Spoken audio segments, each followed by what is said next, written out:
On August 16th, 1977, the music died. Or did it? The world was told that Elvis Presley, the king of rock and roll, was found dead in his bathroom at Graceland. The official cause was a heart attack. A simple, tragic end for a larger-than-life figure. But the story never felt right. Almost immediately, cracks started to show in the official narrative. There was the sealed autopsy report hidden from the public for 50 years. There was the misspelling of his middle name on his own gravestone. And there were the whispers from people who were there, whispers that what they saw didn't match what the world was being told. 40 plus years later, the questions are louder than ever. We're not talking about tabloid sightings of Elvis at a Burger King. We're talking about documented inconsistencies, strange decisions, and baffling events surrounding his death that have never been fully explained. It's a story of a rushed press conference, a family desperate to protect a legacy, and evidence that seems to point in a dozen different directions at once. The more you look at the facts, the less sense the official story makes. What really happened in those final hours at Graceland? And why does it feel like we've only been told the part of the story they wanted us to hear? Number 15, why was the truth about his health covered up? The first story the world heard was simple. Elvis Presley's heart gave out. Dr. Jerry Francisco, the Shelby County medical examiner, held a press conference just hours after Elvis was pronounced dead. He stood before the cameras and confidently stated the cause of death was cardiac arrhythmia, which is basically just a fancy way of saying the heart stopped beating. He was very clear on one point. He said the preliminary autopsy findings indicated that drugs were not a factor. It was a clean, straightforward explanation. It preserved the dignity of the king. It was also, as we would later find out, not the whole truth. The people closest to Elvis knew he was in trouble, or his health had been declining for years. He suffered from high blood pressure, an enlarged colon, glaucoma, and liver damage. His weight had ballooned. But the biggest problem was the prescription drugs. Dr. George Nicopolis, known as Dr. Nick, was Elvis's personal physician. In the 7 months leading up to Elvis's death, from January to August 1977, he had prescribed over 10,000 doses of various sedatives, amphetamines, and narcotics to Elvis. This wasn't a secret to the inner circle. It was a daily reality. The bodyguards who wrote the tell-all book, Elvis What Happened, tried to sound the alarm, but they were dismissed as disgruntled employees. When the full toxicology report came back weeks after that first press conference, it told a very different story. The lab found 14 different drugs in Elvis's system. 10 of them were in significant quantities. The list included high levels of opiates like Dilaudid, Percodan, Demerol, and codeine. And there were sedatives like Quaaludes and Valium. The chief investigator for the Tennessee Board of Medical Examiners, Dan Warlick, was present at the autopsy. He later stated he saw clear evidence of polypharmacy, meaning drug use involving multiple drugs. He believed the combined effect of these depressant drugs is what caused his system to shut down. The official cause of death might have been his heart stopping, but the question was what made it stop. So why the cover-up? The immediate pressure from the Presley family and management was immense.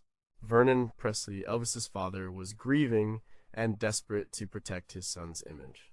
The idea of his son dying a drug addict's death was unbearable. Colonel Tom Parker, Elvis's manager, had a vested interest in keeping the Elvis brand clean. A scandal could hurt record sales and the overall business. Dr. Francisco's quick, clean explanation served their needs perfectly. It gave the public a simple tragedy to mourn, not a messy, complicated death. The problem is that it sacrificed the truth for a more palatable story. The initial story was so effective that for years, many people believed Elvis just had a bad heart. The reality of his deep struggle with prescription drug dependency was swept under the rug, a decision that created the first major crack in the official story and fueled decades of suspicion. If the medical examiner knew a toxicology screen was pending, why would he definitively rule out drugs as a cause only hours after the death? Was he pressured by the family, or was he trying to prevent a media circus in his city? And how could a man with that level of prescription drugs in his system be considered to have died from natural causes? Number 14, why was his autopsy sealed for 50 years? An autopsy is supposed to provide answers. It's a medical investigation to determine the cause of death, to bring clarity and closure. In the case of Elvis Presley, the autopsy seems to have created more questions than it answered. And the biggest question of all is why the full report, the one document that could clear up all the confusion, was locked away from the public. Shortly after the conflicting reports about drugs began to surface, Vernon Presley made a legal move. He had the complete detailed autopsy report sealed, not for a few years, but for 50 years.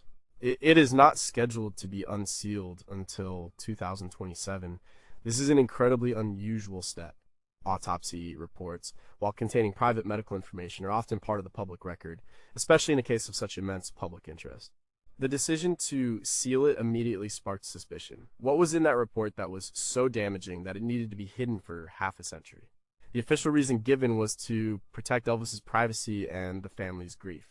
But many believe it was to protect his image, and by extension, the Elvis Presley business empire. The details of his chronic, debilitating health issues and the full, shocking extent of his drug use would have been laid bare. The doctors who performed the autopsy were divided. Dr. Francisco stuck to his cardiac arrhythmia story. But other doctors in the room, like, Dr. Eric Muirhead and Dr. Noel Florendo, felt differently. They believed the drugs were the primary cause. This disagreement among the medical professionals is crucial. An unsealed report could have settled this debate. It would contain microscopic analysis of tissue, detailed organ reports, and the full uncensored toxicology findings. Instead, its absence created a vacuum, and into that vacuum rushed every theory imaginable. The sealed report became the ultimate what if. Over the years, various journalists and investigators have tried to get the report unsealed. In the 1990s, the Tennessee Board of Medical Examiners reopened an investigation into Dr. Nicopolis. They had access to the autopsy files. Their report confirmed the massive amount of drugs in Elvis's system and concluded that they were a significant contributing factor to his death. But even this wasn't the full autopsy itself, it was an interpretation of it. The original document, in all its detail, remains under lock and key in Memphis. This act of sealing the evidence has done more to fuel conspiracy theories than anything else. It suggests there is something to hide. A simple heart attack doesn't usually require this level of secrecy. What medical information could be so explosive that it justifies being hidden for 50 years, long after everyone involved is gone? Does the report contain evidence of conditions even more shocking than what has already been rumored? And when 2027 arrives, will the estate find a new legal reason to keep it sealed forever? Number 13. Why did his body look so? It was their chance to say goodbye, but for some, what they saw inside that casket wasn't a goodbye, but a mystery. The accounts from that day are strange and consistent. People remarked that Elvis didn't look right. His face looked puffy and smooth, almost like a wax figure. His hands looked soft and wrinkle-free, not like the hands of a man who practiced karate.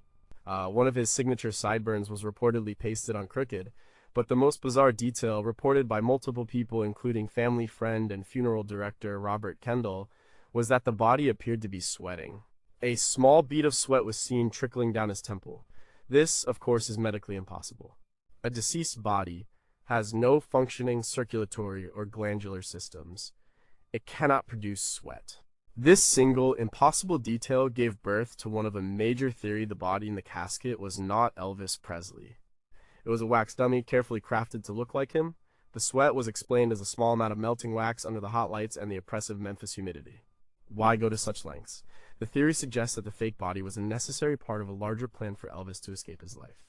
By faking his death, he could get away from the pressures of fame, the grueling touring schedule, his failing health, and the control of his manager, Colonel Parker.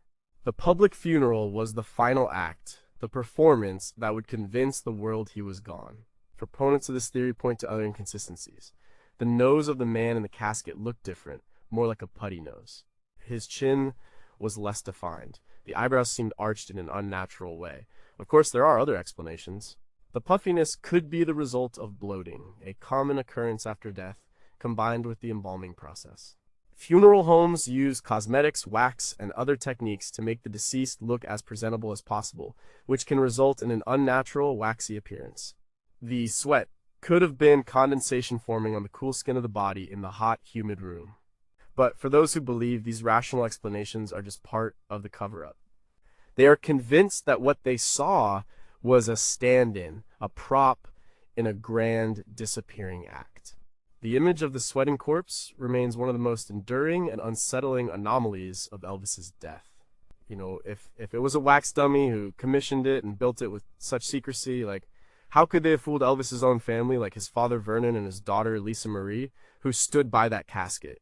Or were they in on the plan? Number 12, why is his middle name spelled wrong on his grave? It seems like a small detail, a minor error, but when you're talking about one of the most famous people who ever lived, details matter.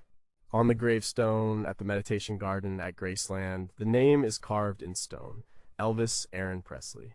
But for his entire life, Elvis and his family spelled his middle name with one R on. It's on his birth certificate, it's on legal documents and contracts he signed throughout his career. So why, on the one monument meant to be a permanent tribute, is it spelled differently? The official explanation from the family and the estate is that Aaron was actually the original intended spelling. They claim that Elvis had been thinking about changing it for years. He felt a connection to the biblical name Aaron, the brother of Moses. According to this story, Vernon Presley chose the Aaron spelling for the gravestone to honor his son's wishes. It was meant to be a final loving gesture correcting a lifelong mistake. It sounds like a plausible, heartfelt reason. But the timing and the context raise questions. Elvis's birth name was legally Elvis Aaron Presley. That is an undisputed fact. To change it on his tombstone seems odd. Gravestones are historical markers. They are meant to record facts. Why alter a fact at the very end? For those who believe Elvis faked his death, this is no mistake. It's a deliberate clue. It's a signal to those in the know that the person buried in that grave is not the real Elvis Aaron Presley. By using a name that was not legally his, he was invalidating the marker. He was saying, "This isn't me." This theory is bolstered by the fact that Vernon Presley himself was a key figure in many of the strange events surrounding the death. He was the one who had the autopsy sealed. His public statements were sometimes vague and unusual. Could he have intentionally ordered the wrong spelling as part of a plan hatched with his son? Some people also point out that the original temporary grave marker used right after his death had the correct Aaron spelling. The change to Aaron was made later when the permanent memorial was created at Graceland. Why the change? If it was his lifelong wish, why wasn't it spelled that way from the very beginning? It's an inconsistency that has never been fully reconciled, a permanent typo at one of the most visited graves in the world. If Elvis truly wanted his name changed, why didn't he do it legally while he was alive, as he did with other matters? Was Vernon, in his grief, confused about his son's wishes, or was he carrying out a very specific secret instruction? And why add a second A to Aaron, which means to enlighten, on the tombstone of a man many believe simply left the building? Number 11. What was the real story behind Elvis? What happened? Just 2 weeks before Elvis died, a book hit the shelves that shocked his fan base to the core. It was called Elvis, What Happened? And it was written by 3 of his former bodyguards, Red West, Sonny West, and Dave Hebler. For years, the public image of Elvis was one of a clean-living, God-fearing man. This book blew that image to pieces. It detailed his violent mood swings, his obsession with guns, his spiritual quests, and most damningly, his profound and dangerous addiction to prescription drugs. The book described doctors flying across the country to bring him pills, and Elvis living in a near-constant drug-induced haze. Elvis was devastated by the book. These were not just employees, they were his close friends, part of his Memphis Mafia. Red and Sonny West had known him since high school. He felt utterly betrayed. He tried to stop the book's publication, but it was too late. Publicly, he dismissed the authors as angry, fired employees trying to make a quick buck. But privately, he was terrified. He knew everything they wrote was true. His girlfriend at the time, Linda Thompson, said he was heartbroken and obsessed with the book, seeing it as the ultimate betrayal. The timing is what makes this so significant. Did the stress and shame from the book's publication contribute to his death just days later? Did it push him further into the drug abuse that ultimately killed him? This is the conventional view. The book was the final blow to a man who was already crumbling physically and emotionally. However, there is another way to look at it. The bodyguards always maintain that they wrote the book not to hurt Elvis, but to save him. They hoped it would be a wake-up call, a public intervention that would force him to confront his addiction and get help. They claimed they tried to warn him in private, but he wouldn't listen, and here's where it gets complicated. Could the book have served another purpose? For those who believe Elvis planned his disappearance, the book was the perfect tool. It laid the groundwork for his death. It painted a picture of a man on a path of self-destruction, making his sudden demise completely believable to the public. It provided the motive. He was a cornered animal, shamed and exposed, and death was his only way out. In this scenario, the bodyguards weren't betraying him, they were helping him. They were setting the stage for his final escape. This would explain why their stories were so detailed and damning. They needed the world to believe he was at the end of his rope. Were the bodyguards truly trying to save him with a to-love book, or were they getting revenge for being fired? Or could they have been the most loyal friends of all, helping him execute the most elaborate disappearing act in history? And did Elvis himself secretly approve the book's content to make his death more convincing? Number 10, why was a multi-million-dollar life insurance policy never cashed? Money often reveals the truth. In the aftermath of a death, finances are one of the first things to be sorted out. The wills are read, assets are distributed, and life insurance policies are cashed. Which is why one detail in the Elvis Presley estate is so baffling. According to several investigators and authors, including Gail Brewer Giorgio, who wrote the book Is Elvis Alive?, Elvis had a life insurance policy with Lloyd's of London worth several $millions. And for some reason, Vernon Presley, the executor of Elvis's estate, never cashed it in. This makes no sense from a practical standpoint. When Elvis died, his financial situation was precarious. While he earned massive amounts of money throughout his career, he also spent lavishly. Colonel Parker's management deal took an unprecedented 50% of the earnings. At the time of his death, his liquid cash was surprisingly low. The estate had to pay a massive inheritance tax bill, and Vernon was reportedly worried about how to maintain Graceland and provide for the family. A multi-million-dollar insurance payout would have solved these problems instantly. So, why leave it on the table? There is one very simple and very profound reason you can't cash a life insurance policy. You have to produce a valid death certificate. And if Elvis wasn't truly dead, a fraudulent death certificate would be a serious crime. The theory goes that Vernon couldn't cash the policy because he knew his son was still alive. To do so would be insurance fraud, risking jail time, and exposing the entire secret. He was willing to struggle financially rather than commit a crime that would unravel the whole plan. Skeptics argue that the story of the insurance policy is a myth, an unproven rumor. They claim no such policy existed, or if it did, there were clauses that prevented a payout, perhaps related to the cause of death. A death caused by an illegal or prescription drug overdose can sometimes void a policy. This would be a rational explanation. However, the story has persisted for decades, often cited by those who have researched the case deeply. They maintain that the policy was real, and the decision not to cash it was a deliberate choice made by Vernon. It stands as one of the most compelling pieces of financial evidence that something about the official story is wrong. Money talks, and in this case, the silence of this uncashed policy is deafening. If the estate was so strapped for cash, why wouldn't they at least file a claim and fight the insurance company if it was denied? Was the risk of an investigation by Lloyd's of London, known for its thoroughness, too great?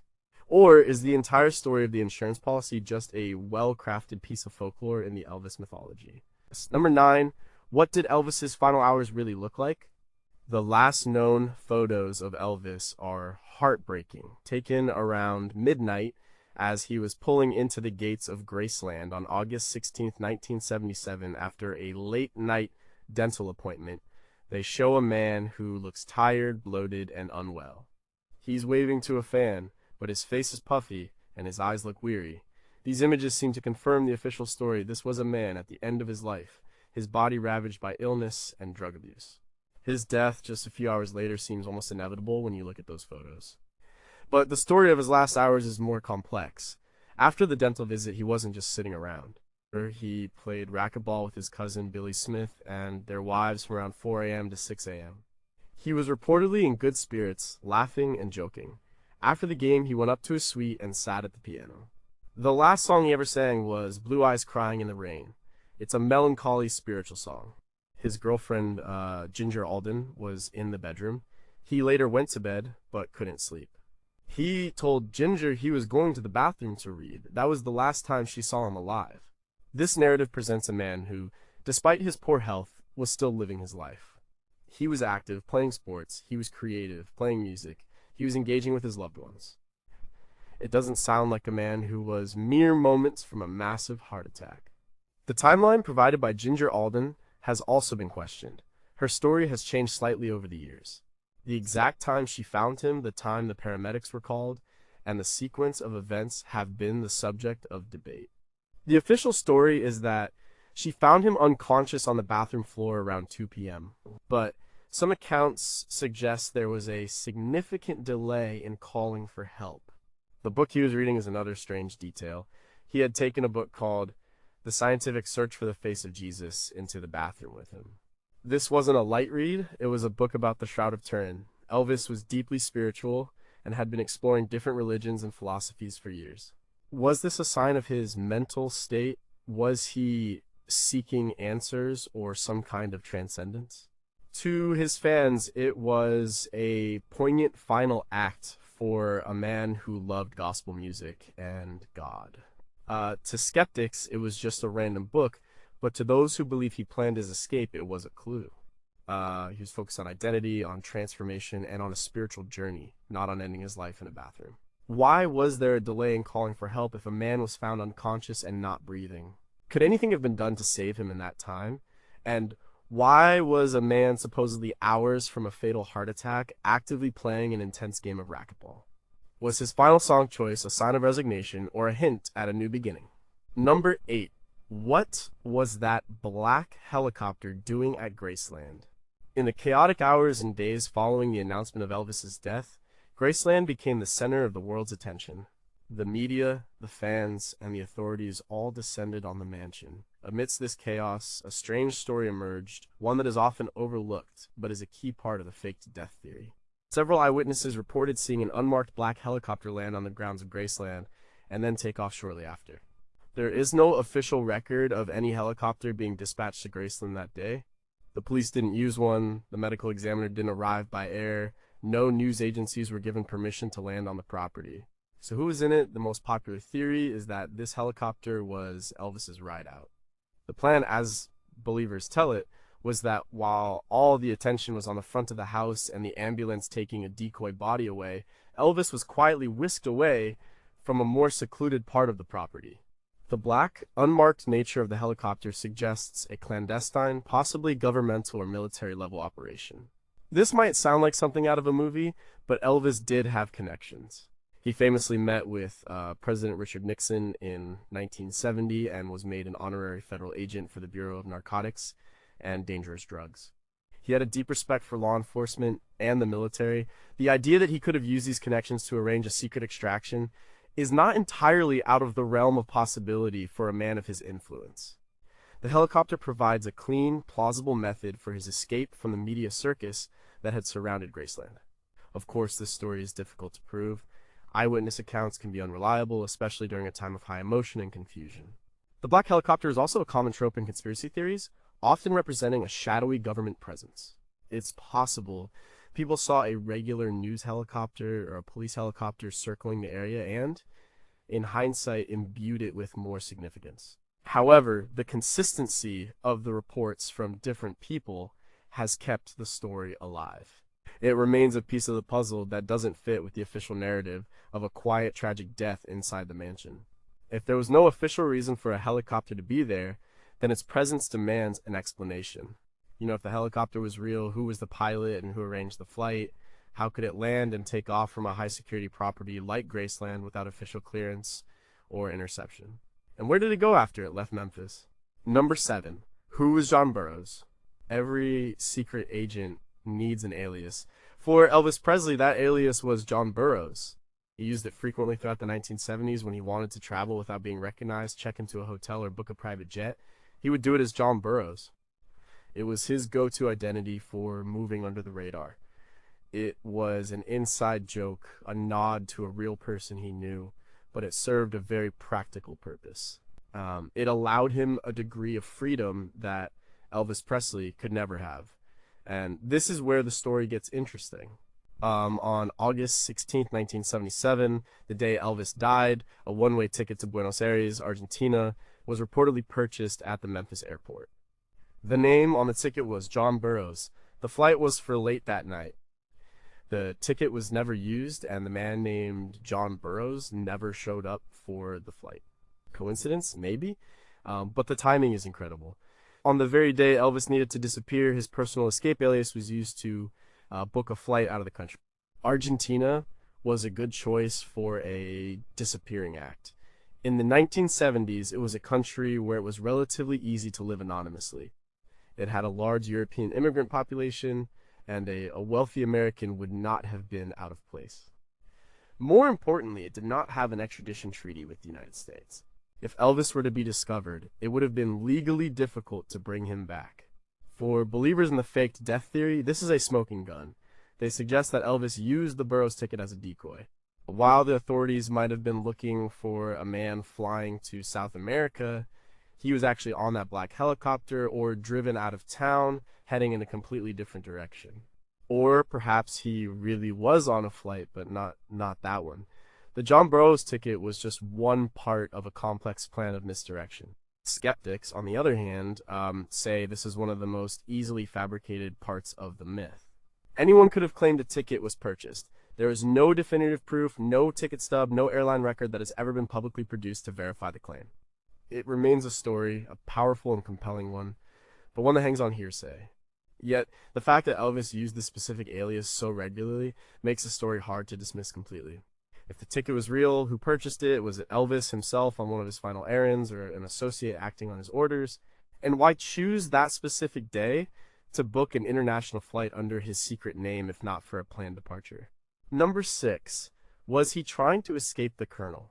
The relationship between Elvis Presley and his manager, Colonel Tom Parker, is one of the most debated and controversial in music history. The Colonel discovered Elvis, made him a star, and managed his career for over 2 decades. He was a master promoter and a shrewd negotiator. He also took 50% of Elvis's earnings, an unheard of amount for a manager. By the mid-1970s, many people in Elvis's inner circle felt the Colonel was holding him back. Elvis wanted to grow as an artist.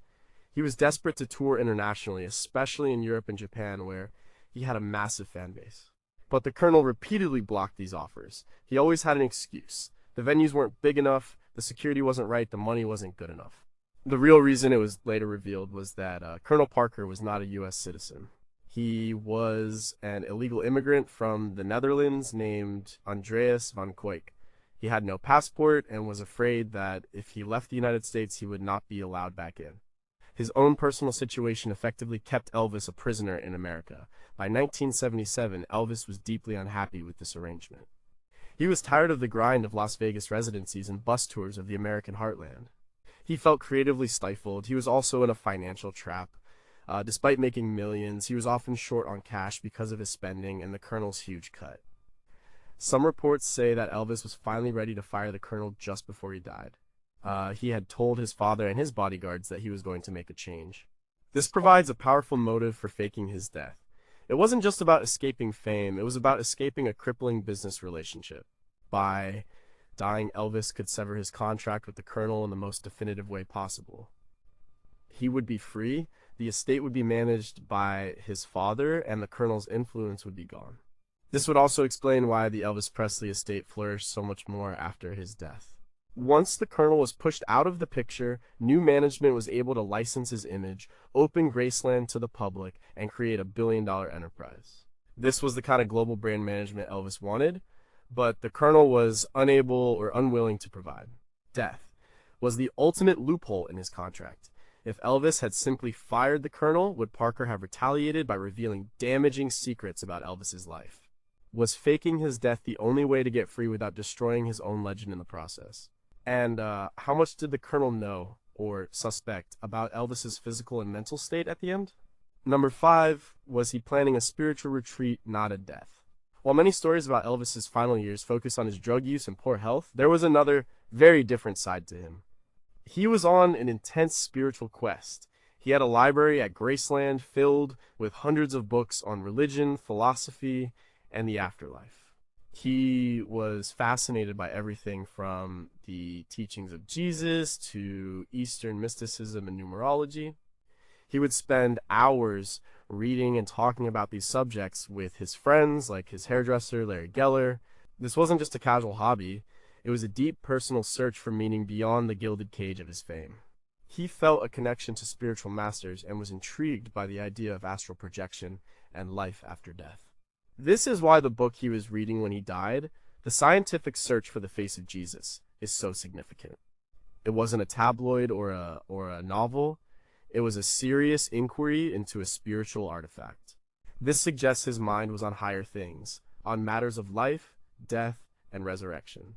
Could his death have been conceived as a form of spiritual escape? Some theorists suggest that Elvis didn't just want to disappear to live a normal life. He wanted to shed his old identity to pursue a life of spiritual study and anonymity. In this version of the story, he didn't run away to a beach in Argentina. He retreated to a monastery or a secluded spiritual community. The idea was to kill Elvis Presley, the superstar, so that Elvis Presley, the spiritual seeker, could finally live. This theory is supported by things he said to friends in his final years. He often talked about how tired he was of being Elvis. He mused about what it would be like to walk down the street without being mobbed. He spoke of a higher purpose. A fake death would be the most extreme form of a spiritual retreat. Like, it would be a complete renunciation of the material world he had built. It would be the ultimate act of shedding one's ego. Seen through this lens, the act of faking his death was not a deceitful trick on the public, but a profound personal decision to choose his soul over his celebrity. It was his way of leaving the building for good to find a peace he could never have in the spotlight. Did his spiritual readings provide him with a blueprint for how to disappear and start a new life? Were his closest friends who shared these interests, like Larry Geller, aware of or involved in such a plan? And is it possible that the drug use was not just for escape, but a misguided attempt to reach a different state of consciousness as part of his spiritual exploration? Number 4, why are there so many credible sightings? No conversation about Elvis's death is complete without talking about the sightings. For years, they were the stuff of supermarket tabloids, jokes on late-night TV. Elvis seen working at a Burger King in Kalamazoo, Michigan. Elvis seen pumping gas in Ohio. Most of these can be dismissed as wishful thinking or cases of mistaken identity. Elvis impersonators are everywhere, and some of them are very good. But a few of the sightings are harder to explain away. One of the most famous and compelling pieces of evidence is a photograph taken at Graceland in 1984. A German magazine published a series of photos of Priscilla Presley at a ceremony. In the background, visible through a glass door, is a man who bears a striking resemblance to a middle-aged Elvis. He has the same face shape, the same jawline, and the signature dark hair. He is looking directly at the camera. The estate has never officially commented on who this man is. He looks nothing like any known employee or member of the family. He just looks. Second, like Elvis. Then there is the infamous Home Alone theory. In the 1990 movie, there is a scene where Catherine O'Hara's character is arguing with an airline employee at the airport. Standing in line behind her is a man in a turtleneck and a sports coat. He has a full beard, but his facial structure, his eyes, and the way he cocks his head are eerily similar to Elvis. The film's director, Chris Columbus, has good-naturedly denied it, but the resemblance is uncanny enough that the theory persists online. Another well-known case is the man known as Bob Joyce. He is a preacher and gospel singer from Arkansas who looks and sounds remarkably like Elvis. Videos of his sermons and performances have gone viral, with people analyzing his voice, his mannerisms, and his facial features. He has denied being Elvis, but the similarities are so strong that many believers are convinced he is the king, living out his days quietly, singing the gospel music he always loved. These aren't just blurry photos. They are clear images and videos of men who don't just look a little like Elvis. They look exactly like him, aged appropriately. While none of these sightings constitute proof, they add to the mountain of strange coincidences and unanswered questions. If the man in the 1984 Graceland photo was just a random tourist or employee, why has he never been identified? Could a major movie production like Home Alone have used a background actor who was secretly Elvis Presley without anyone on set noticing? Well, and are the incredible similarities of men like Bob Joyce just a 1 in a billion genetic coincidence? Number 3. Did Vernon Presley know his son was alive? Vernon Presley's behavior after his son's death was, in many ways, exactly what you would expect from a grieving father. He was heartbroken, withdrawn, and tasked with the impossible job of managing a global outpouring of grief while dealing with his own. But in a few unguarded moments, his words and actions seemed strange, almost as if he knew something the rest of the world did not. At the funeral and his public statements, he never quite seemed to accept the finality of it. He would use phrases that were slightly off. He would talk about Elvis in a way that suggested a journey, not an end. Some have interpreted this as a father struggling with loss, using euphemisms to cope. Others believe it was a man carefully choosing his words, trying not to lie, but unable to tell the full truth. He was the one who sealed the autopsy. He was the one who allegedly didn't cash the insurance policy. He was the one who approved the errand spelling on the gravestone. Almost every major mystery surrounding Elvis's death has Vernon's fingerprints on it. There is a famous story told by members of the Memphis Mafia about the day after Elvis died. Vernon was meeting with a few of Elvis's closest friends and employees at Graceland. He was visibly upset, but he looked at them and said something to the effect of, "No one is to speak ill of Elvis. We have to protect him." The phrasing is odd. Why would a dead man need protecting? His legacy, yes. But the way he said it implied protecting a living person from harm or discovery. Vernon himself died just 2 years later, in 1979. He reportedly died of a broken heart. This would seem to contradict the idea that he knew Elvis was alive. But another theory suggests that Vernon's death was part of the plan. As the executor, he knew all the secrets. His death would tie up a major loose end. It would add another layer of tragedy to the story, making the death of Elvis even more believable. If his own father died from grief, then surely Elvis must be gone. Vernon's role is perhaps the most tragic and complicated in the whole affair. Was he a grieving father trying to protect a tarnished legacy, or a loyal accomplice in his son's great escape, taking the secret to his grave? Why would a father participate in a plan that would mean he would likely never see his beloved son again? Was the pressure from the colonel and the financial mess so great that this seemed like the only option? Or was Vernon's grief so profound that his actions and words simply became eccentric and hard to interpret? Number 2, why was the scene in the bathroom so clean? The first responders who arrived at Graceland on August 16, 1977 were paramedics and firefighters. They worked on Elvis for some time on the bathroom floor before moving him to the ambulance. They were followed by police officers and investigators. A death scene, especially one involving a medical emergency, is usually chaotic. It is supposed to be secured to preserve evidence, but the accounts of what that bathroom looked like and how the scene was handled are conflicting and strange. According to the official story, Elvis had collapsed while on the toilet. It was a messy, undignified death. But some of the people who were there later reported that the scene was surprisingly orderly. The body was on the floor, but the room itself was not in disarray. This has led to a theory that Elvis did not die in the bathroom at all. The scene was staged. The story of him dying on the toilet was created to make his death more believable. A man so ravaged by drug abuse and poor health dying in such a way seemed plausible. It fit the narrative that was being built by the Elvis What Happened book. There are also questions about evidence. The police investigation was minimal. Given the victim's fame and the presence of prescription drugs, a more thorough investigation would have been expected. But the case was quickly ruled a death by natural causes. Was evidence removed from the room before the authorities conducted their search? Were certain items, perhaps journals or letters, taken to protect Elvis's secrets, or to hide a planned departure? The most extreme version of this theory suggests that it wasn't even Elvis's body that the paramedics worked on. It was a decoy. This would explain why some first responders noted that the body seemed smaller than they expected Elvis to be. They were working on a substitute while the real Elvis was already gone. This would also explain why the scene was so clean. There was no real medical emergency to mess it up. It was a performance. While this sounds far-fetched, the lack of a proper secured crime scene investigation at the home of a world-famous celebrity who was known to use massive quantities of prescription drugs is, at the very least, a serious procedural anomaly. Why didn't the Shelby County Sheriff's Office treat Graceland as a potential crime scene? given the circumstances. Who was in control of the scene in the crucial first hour after the body was discovered?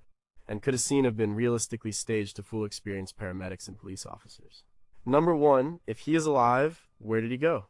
This is the ultimate question. If Elvis Presley successfully faked his death in 1977, where has he been for the last 4 decades? A man that famous cannot simply walk into a new life. It would require a new identity, a new appearance, and a network of loyal people to help him stay hidden. The theories about his whereabouts are as varied as the theories about his death. The South America theory, linked to the John Burroughs ticket, is one of the most popular.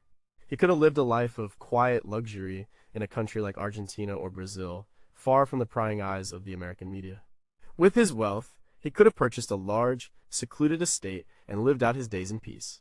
Another theory is that he never left the United States.